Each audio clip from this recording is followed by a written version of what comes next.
Hi guys, so I've decided to grab my current motivation by its horns. I just finished the last video, which was relating to setting up the landscape grass for the very first time inside of the material, which is using the material layers system inside of Unreal. So this is the 11th part. I think it's the 11th part. Let me double check that. This is the 11th part in my Houdini God tier landscape Unreal tutorial series. And I've mentioned it a few times now, and I thought it was really time to just get to the point, which is we need to do something about these textures because they're just dragging down the whole thing and ruining my vibe. I don't really like them. So there is a reason behind why I haven't paid attention to this yet, and that's because I care more about setting up the framework, that is the material, the pipeline in Houdini to get the LIDAR data, the background terrain, doing the blending, scattering the grass. All this pipeline stuff is essential to get it in place before you start thinking about iterating. Otherwise, you can get lost in details, which I often do. So this is more a case of do as I say, not as I do, although for this series, I'm trying to be a little bit more strict. But I just can't take it anymore. I can't stand looking at these tiling textures, these inappropriate maps with high contrast, and we don't even have any textures that remotely resemble something that would look like what a terrain looks like in the distance. So let's deal with that. Now, how are we going to deal with that? Well, let's think about it for a second. What are we looking for? What's the problem? Let's identify it, and let's kind of like try and clarify it in a little bit more detail. We're like, what? I don't know, a few hundred meters up in the air right now, and we're looking down at the terrain, and I can see grass, as if it's just beneath my feet. Admittedly, grass that's been sort of splattered down into a 2D texture, but it looks like the kind of grass you might see at your foot from head height. Now, considering we're 200 meters in the air, that means something is very wrong. And that's what we're going to deal with today. We're going to kind of take sort of a simultaneous back step and forward step. So we're basically just going to rip out all of the detailed texturing that we painstakingly added in. I'm going to turn off the landscape grass for the time being. So I'm going to turn off static meshes. So we're actually just going to completely disable all the detailed texturing temporarily inside of our landscape material. And we're going to concern ourselves with how the terrain looks in the distance. And only after we're happy with how the terrain looks in the distance are we going to then go and look for some more appropriate detailed textures. So yes, that's right. Today we're looking at macro terrain textures. So let's go and have a little look at Google Earth, shall we? Okay, so I'm inside of Google Earth now.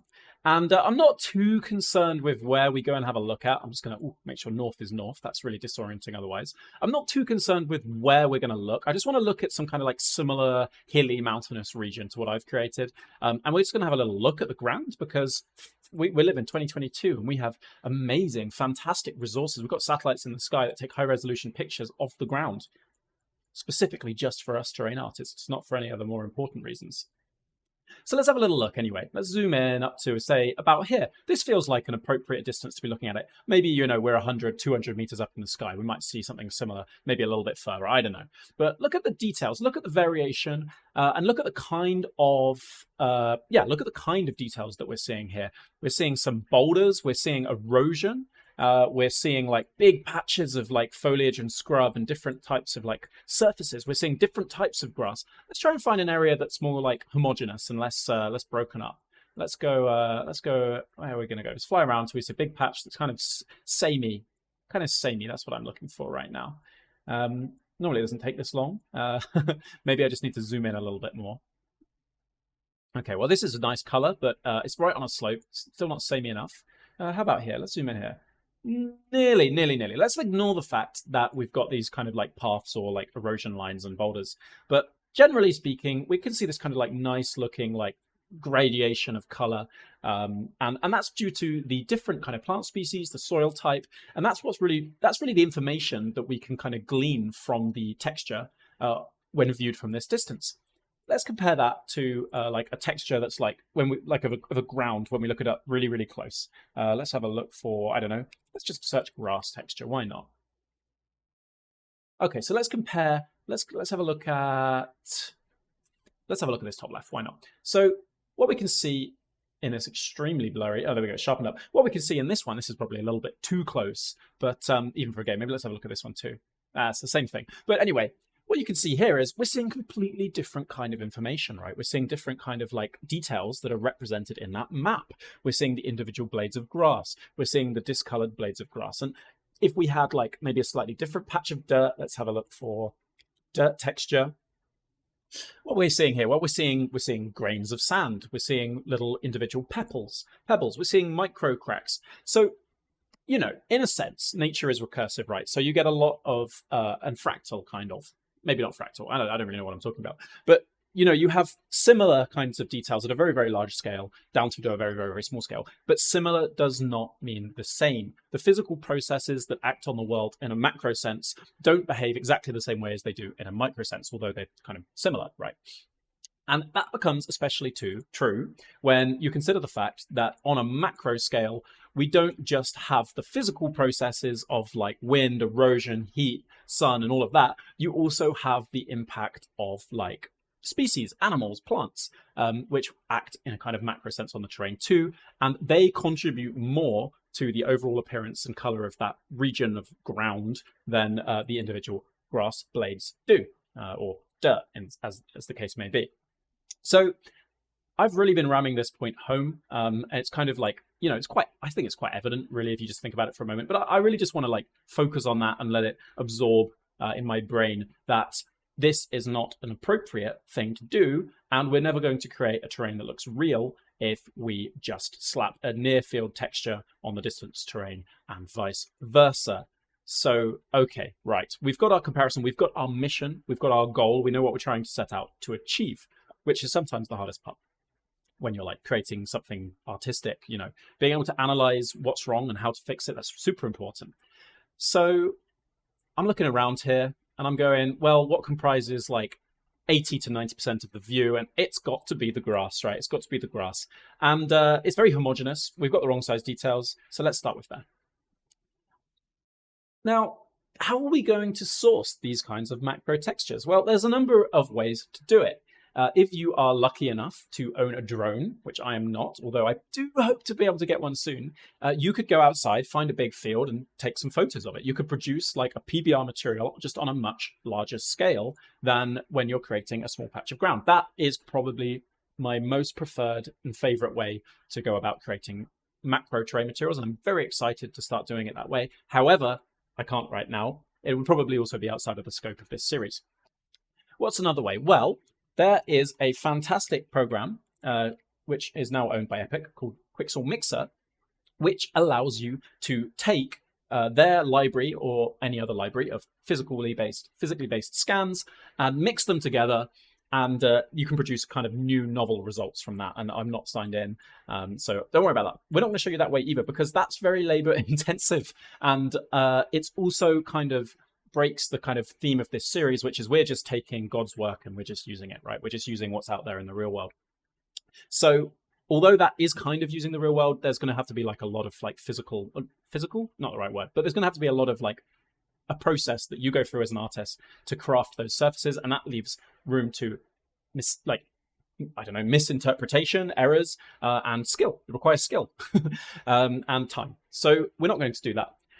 So in the absence of doing it in Mixer, which would be great if anyway, in the absence of doing it in Mixer, and in the absence of actually having a drone to go and scan the ground outside myself, that leaves a few options. We obviously have Substance. We're not going to do Substance Designer for the same reason that we're not using Mixer, except to an even greater extent, right? Because Substance would be A, possibly even taking longer, and B, even less kind of grounded in physically based stuff.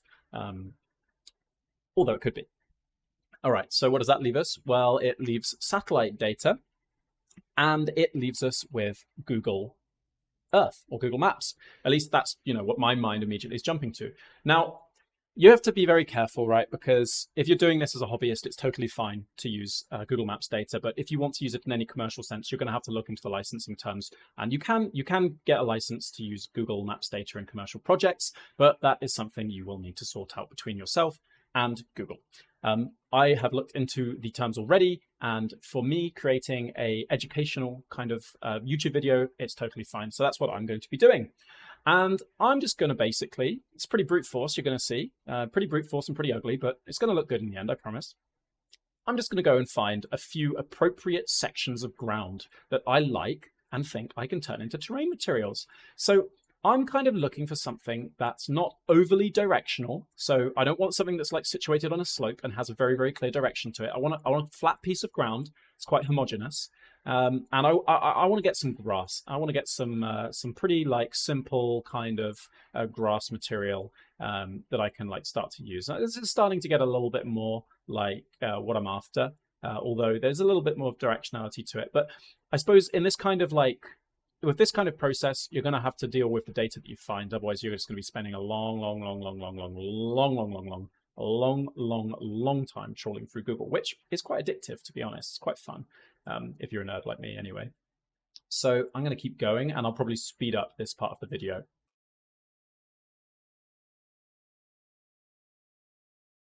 All right, so I've found a piece of ground that I'm reasonably happy with. It's fairly homogeneous. There's some directional details on it, but I think they're not going to be massively problematic. So we're just going to go ahead with this. Even if it's not perfect, it's going to be all right. It's going to be all right. And I've just full screened, as you can see, and I'm just going to go ahead and press print screen.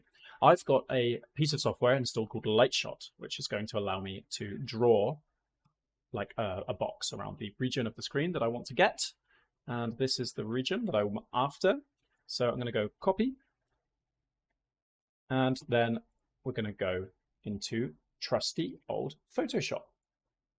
Now, I actually went copy, but you could actually, and it might be more appropriate to go ahead and hit save. So it might be a little bit faster to do that. Go save, collect a load of resources, and then take that into Photoshop after the fact. So that, as you can see, is what I've already done. I've got a folder called satellite photos, which is already ready. So we're going to go through that instead of you having to watch me trawl through a whole load of these things. So I just stuck that folder of satellite photos on my desktop, and let's go with this nice highland grass here that I downloaded previously. And this is a nice kind of homogeneous piece of ground with some interesting variation across it. So the very first thing I'm going to do is I'm just going to go and squarify it. So I'm going to go to Image, Canvas Size, Pixels, and I can see that it's got a height of 905. So I'm going to set the width to 905 too, and that's going to crop that down to a little square there. And last but not least, I'm just going to scale that up to 1024 by 1024.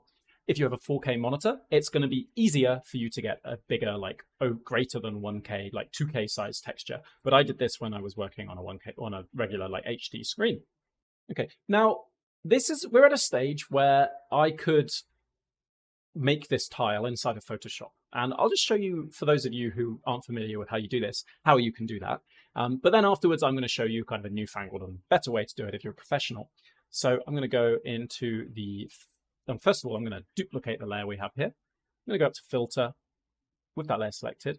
I'm going to go to Other, Offset. And I know it's a 1K image, so I'm going to offset by 512 in the horizontal and 512 in the vertical. And you're going to see we get this seam here. So what are we going to do about that seam? Well, it's nice and simple. We actually have the layer underneath, right? So what I can do is I can go up and create a layer mask, reveal all. That means the top layer is going to be showing everywhere. I'm then going to click on the layer, and I'm going to make sure that I'm painting black.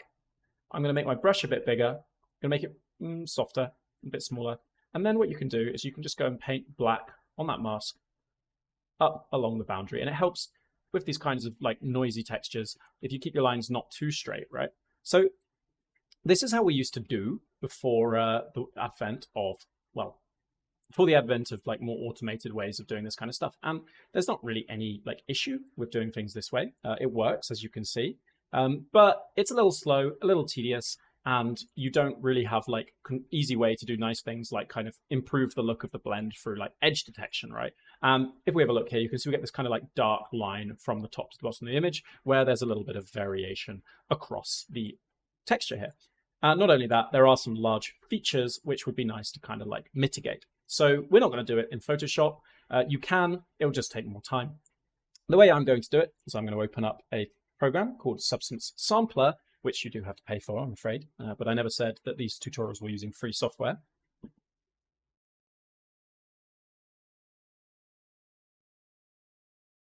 I'm going to go ahead and create new. And then I'm going to go with into my folder containing the highland grass there. I'm going to drag that over into the right-hand panel here where it says layers. And we're going to go image to material.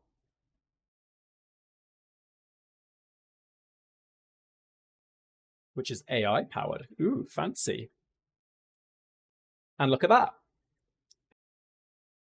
And look at that, he said right before his computer crashed. And fortunately, someone recently told me I should be recording these files in MKV format, so I didn't lose any of the recording. Thank goodness for that person. So I've set this Substance Sampler project back up with the same grass file loaded in there. And we were just at the stage of about to go and make it tile. So right now, you can see we've got this weird grass quilt thing, which isn't what we want. So let's go up to this little button up here, press add a layer, and we're going to search for a very common sense name, make it tile, and ta-da, look at that. Wow. So we've already dealt with most of the tiling, the most obvious tiling artifacts. We zoom in, we can see, well, up close, there is a slight seam that you can notice, and further away, you can kind of see some of those large repetitive details. And this is where the sampler way of doing things is a lot nicer than the Photoshop way of doing things, because you have a load of smart controls you can use. So let's just have a little look what this color equalizer does, looking at this kind of terrain in the macro sense. I'm going to pull the color equalizer this way, pull it that way. All right, so right seems to retain more of the color variation, and left seems to just completely neutralize it. And probably leaving that somewhere in the middle is going to be what we want. Although, you know what? I think I'm going to keep a little bit more of it. It doesn't really help us remove those artifacts yet. We'll get to that in a second. Let's go into the advanced parameters, see what we've got there. Well, we've got this chrominance influence, and we've got this height matching smoothness. So let's see what happens if we play with these sliders. Chrominance influence. So this seems to be kind of shrinking the area of the blend region. And then let's go and have a little look at the contrast. That's smoothing it out. So I think I want to smooth it out after shrinking it. Yeah, okay, that's feeling pretty good to me. And what's this thresholding doing here? Okay, so threshold looks to me like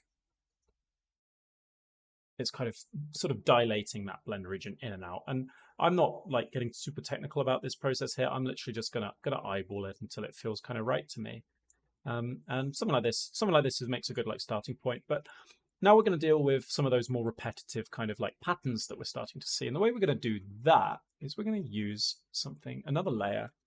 Is it spot removal, or is it might be clone stamp? Okay, I'm just going to have a quick little look through because I have forgotten which one I like to use. It's probably the clone stamp. Yeah, let's go with clone stamp. If someone knows a better way to do this, please be my guest and tell me. And basically, I'm just going to zoom out. I'm going to take a macro view of that tile again, and we're going to just kind of look for those details that seem to be causing the repetition. So I can see, let's also switch this mode to, is there a way to switch it to not be shaded? Well, okay, well, I can't find it. So we're just going to kind of like play around. I'm going to start drawing on this, left clicking on this side over here to try and see what points we can, see how that affects the 3D view. And I can't see any stripes really in this view here. So what I'm going to do is I'm going to paint towards the edges, because I suspect that's where we're getting those kind of like straight edge areas. And my goal through all of this is just to kind of like cherry pick out those areas, if I can find them, that seem to be very repetitive, noticeably repeating on the image on the left, on the actual 3D view. I think I'm homing in. I'm homing in on the spot I don't like. There it is. So you can see I'm starting to scrub out all those areas that are causing me some discomfort.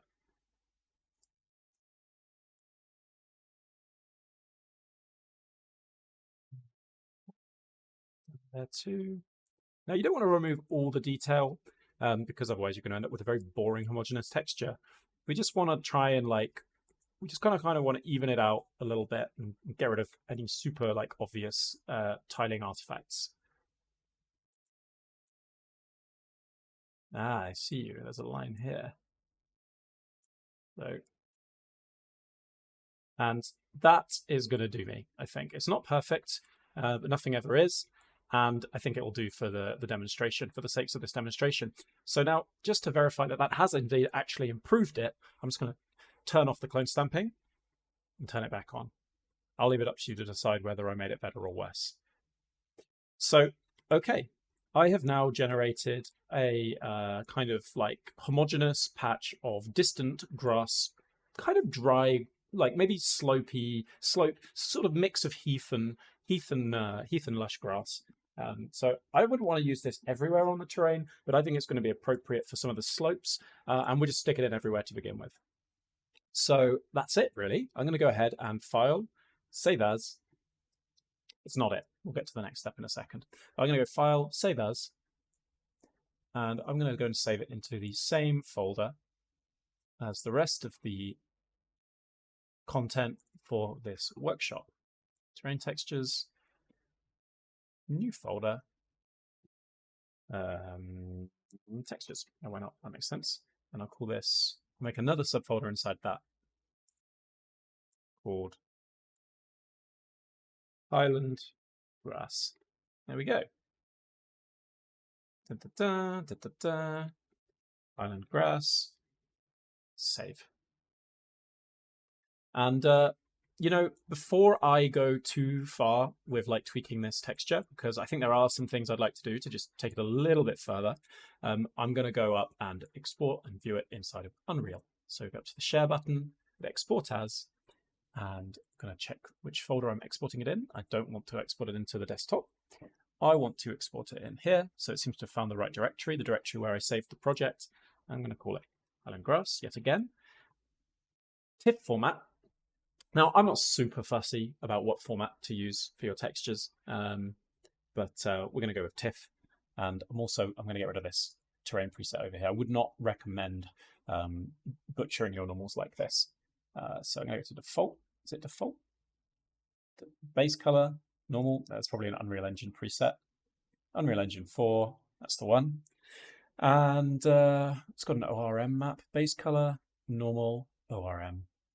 I mean, there's not going to be any metallic, so you might want to make a preset that replaces the metallic with the displacement, but that's a little bit outside the scope of this, tutorial. So let's just go ahead with this.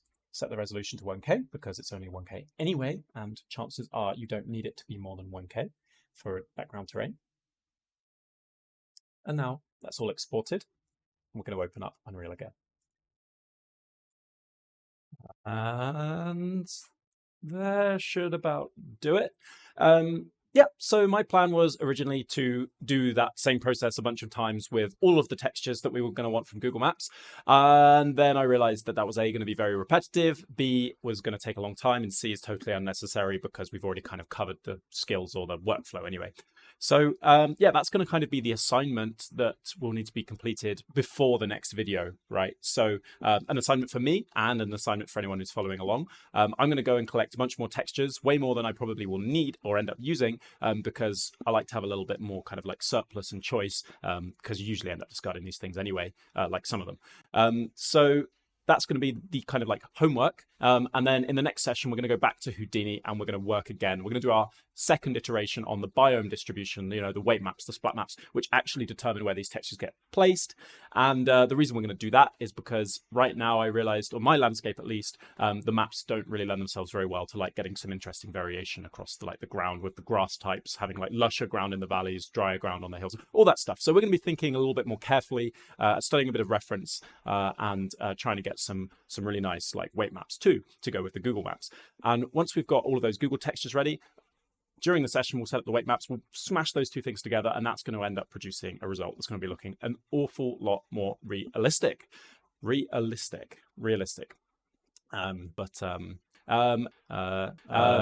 it for today. Thanks for following along. It's great to see the progress that some of you guys have been making, and it's really nice to hear the positive response as well in the comments. So yeah, let me know if you've got any thoughts, feedbacks, criticisms, comments, and if you really enjoy the content, please like and or subscribe, and I'll see you next time.